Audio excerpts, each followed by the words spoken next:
Commission బాధ్యతల నుంచి నరసింహారెడ్డి గారు తప్పుకోవాల్సిన అవసరం ఉంది. కేసీఆర్ గారు విజ్ఞప్తి చేసిన పద్ధతుల్లో. ఇకపోతే విషయాలకు వస్తే, టర్మ్స్లోకి వస్తే, ప్రభుత్వం వారికి ఇచ్చింది 4 విషయాలని. ఒకటి, పీజీసీఐఎల్ అంటే నార్త్ నుంచి సౌత్కి విద్యుత్తును తీసుకొచ్చే లైన్. ఆ లైన్లో మేము దాన్ని కొనుగోలు చేసినాం, ట్రాన్స్మిషన్ హక్కుల్ని. దానివల్ల ఏదో ముందే పే చేయడం వల్ల వాళ్ళకి మనకేదో నష్టం కలిగింది, అది ఏం అవసరం వచ్చిందని ఒక విషయం.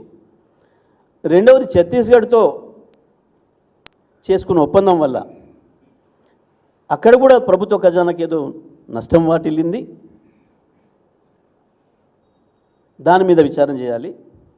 ఏదో నిబంధనలు ఉల్లంఘించి జరిగినట్టుగా ఇవి 2.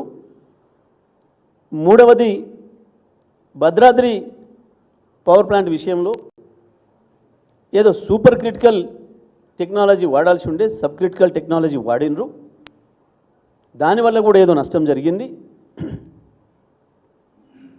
పైగా అది నామినేషన్ పద్ధతుల్లో బిహెచ్ఎల్కి ఇచ్చిండ్రు, ఇది కూడా నిబంధనలకు విరుద్ధమైన విషయం. దానివల్ల ఏదో పొల్యూషన్కి నష్టం జరుగుతుంది, మొత్తం ఈ దేశమంతా చీకటైపోతుంది,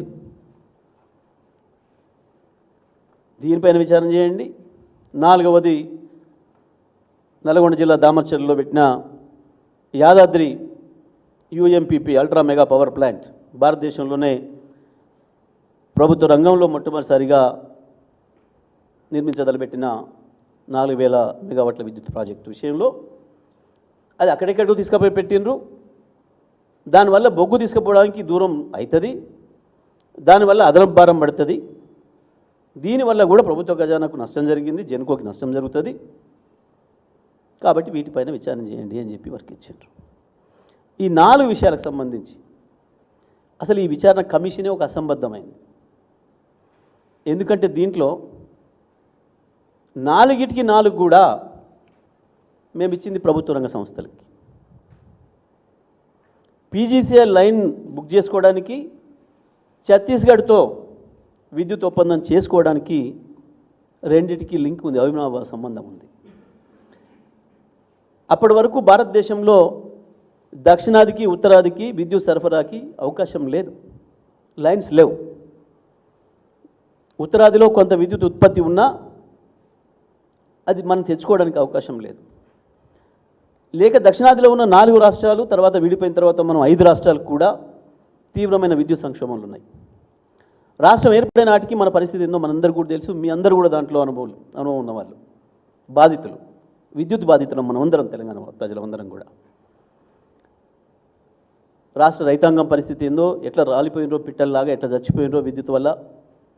పరిశ్రమలు మొత్తం బయటికి తరలిపోయి పారిశ్రామికవేత్తలు ఎట్లా ధర్నాలు చేయాల్సిన దుస్థితి, దానివల్ల నిరుద్యోగం ఎట్లా పెరిగిపోయిందో, ఒకవైపు వ్యవసాయ రంగంలో నిరుద్యోగం, మరొక వైపు పారిశ్రామిక రంగంలో నిరుద్యోగం ఎట్లా పెరిగిపోయిందో మనకు తెలుసు. మంచినీళ్ళకు కూడా ఇబ్బందులు పడ్డాం, చచ్చిపోతే శవాల్ని పారేసి స్నానాలు చేయడానికి ఇబ్బంది పడ్డాం. వాస్తవానికి పట్టణాలు నగరాలలో ఆనాటి జనరేటర్లు సృష్టించిన పొగకు మించి భద్రాద్రి పవర్ ప్లాంట్లో ఉత్పత్తి అయ్యే కరెంటు వల్ల వచ్చే పొగ వల్ల నష్టం లేదు. గన్ని లక్షల జనరేటర్లు ఉత్పత్తి చేసిన పొగతోని ఉక్కిరిబిక్కిరైనాం. ఒక షాపులకు పోతే షాపింగ్ చేయడానికి ఒకవైపు దాని చప్పుడుతోని పొల్యూషను, జనరేటర్ చప్పుడుతోని పొల్యూషన్, ఇంకొక వైపు దాని వాసనతోని, దాని నుంచి వచ్చిన ఎమిషన్స్తోని కోట్లాది మంది ప్రజలు ఇబ్బంది పడ్డాం. ఇదేది సోయి లేకుండా అటువంటి పరిస్థితులలో మొదటిసారిగా లైన్ వస్తుంది ఉత్తర భారతదేశం నుంచి దక్షిణ భారతదేశానికి, డిచ్పల్లి వార్ద.